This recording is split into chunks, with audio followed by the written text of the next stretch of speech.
Riyadh, Saudi Arabia. Saudi Arabia's King Salman on Saturday removed a prominent prince who headed the National Guard, replaced the economy minister and announced the creation of a new anti-corruption committee. The Saudi-owned Al Arabiya news channel also reported late Saturday that 11 princes and dozens of former ministers were detained in a new anti-corruption probe headed by the kingdom's powerful Crown Prince Mohammed bin Salman, who was also named to oversee the new committee. Al Arabiya reported that the committee is looking into devastating and deadly floods that overwhelmed parts of the city of Jeddah in 2009 and is investigating the Saudi government's response to the Middle East respiratory syndrome MERS virus that has killed several hundred people in the past few years. Meanwhile, the kingdom's top council of clerics issued a statement saying it is an Islamic duty to fight corruption, essentially giving religious backing to the high-level arrests being reported. The government said the Anti-Corruption Committee has the right to issue arrest warrants, impose travel restrictions and freeze bank accounts. It can also trace funds, prevent the transfer of funds or the liquidation of assets and take other precautionary measures until cases are referred to the judiciary. The royal order said the committee was established due to the propensity of some people for abuse,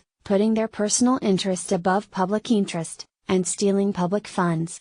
Saudi nationals have long complained of rampant corruption in government and of public funds being squandered or misused by people in power. The 32-year-old Crown Prince has been seeking to attract greater international investments and improve the country's reputation as a place to do business. It's part of a larger effort to diversify the economy away from dependence on oil revenue. The king ousted one of the country's highest-level royals from power, removing Prince Mike bin Abdullah as head of the National Guard.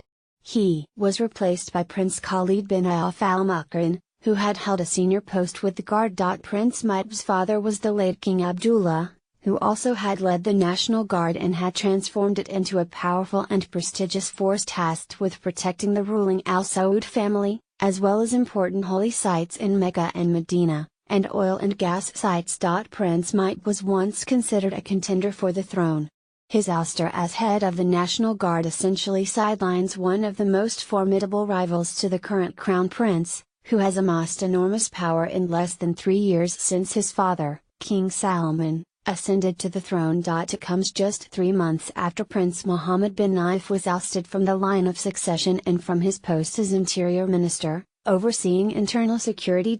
With the two princes now sidelined, control of the kingdom's security apparatus is now largely centralized under Crown Prince Mohammed bin Salman, who is also Defense Minister. The monarch also replaced Minister of Economy and Planning Adil Fakih with his deputy, Mohammed Al-Tuwaidri. Admiral Abdullah Al-Sultan was also sacked as commander of Saudi naval forces and replaced by Admiral Fahd bin Abdullah Al-Ghifaili.